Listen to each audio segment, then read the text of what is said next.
Kecewa dan marah dengan tindakan Robinson, Solungkoy sempat bersumpah bahawa jambatan Tamparuli tidak akan pernah kukuh selagi darah Robinson tidak mengalir di sungai tersebut.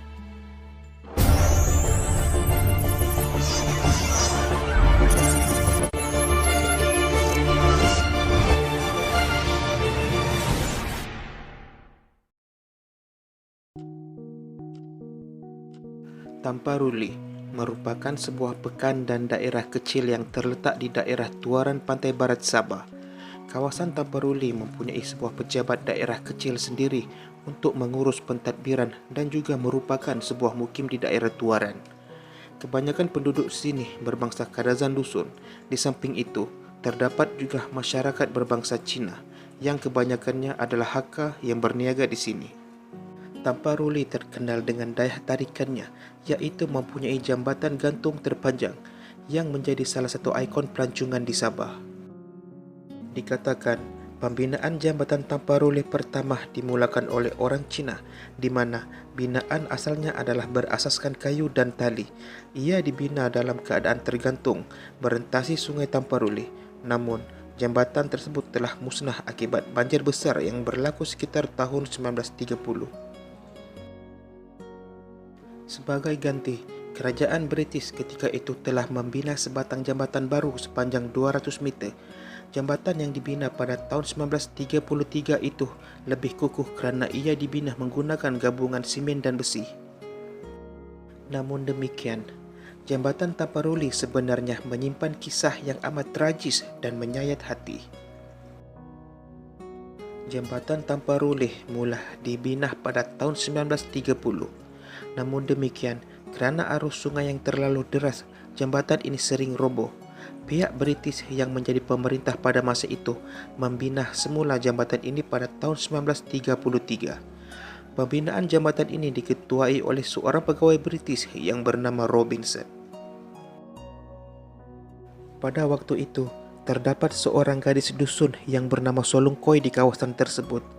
Gadis itu diakui sebagai gadis perawan yang paling cantik pada masa itu. Robinson jatuh hati pada gadis tersebut dan menjadikan Solungkoy sebagai kekasihnya.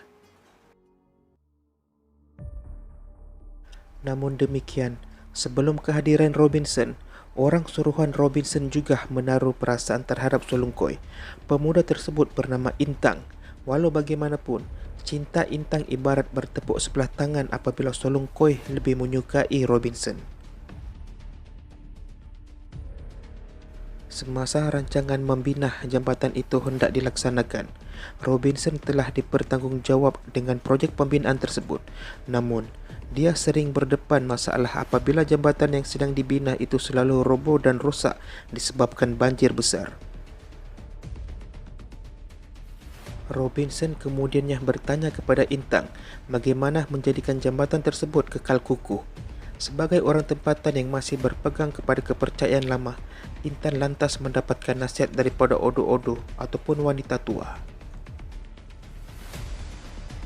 Semasa pertemuan dengan odo-odo, wanita tersebut memberitahu Intang bahawa pembinaan jambatan tersebut sering runtuh kerana ia membangkitkan kemarahan hantu air, iaitu Tondo Okar.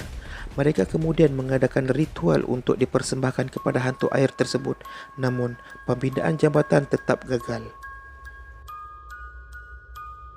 Odo-odo yang tidak berpuas hati kemudian berkomunikasi dengan hantu air tersebut untuk mendapatkan kepastian mengapa ritual tidak berhasil.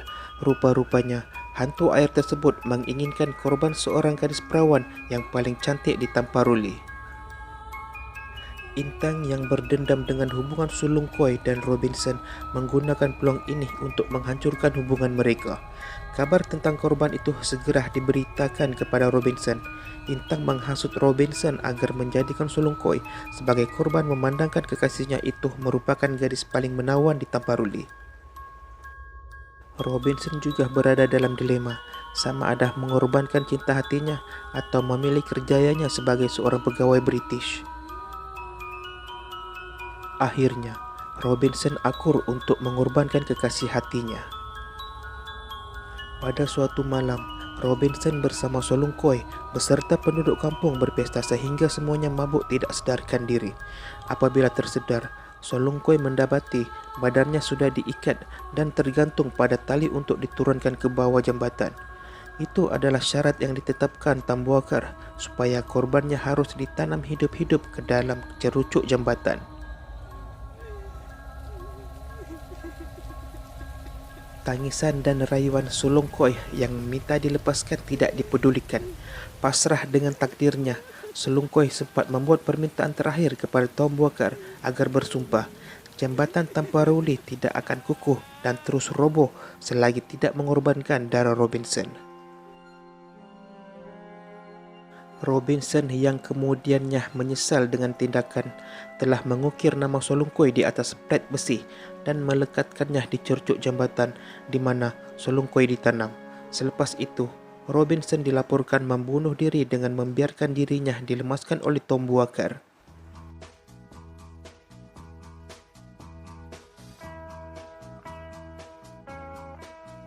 Begitulah kisahnya. Tragedi cinta di sebalik keutuhan jambatan Tamparuli.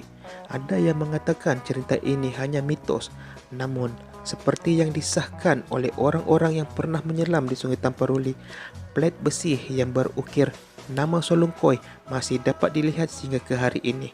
Namun, lokasi dan tempat keberadaannya dirahsiakan atas faktor-faktor keselamatan.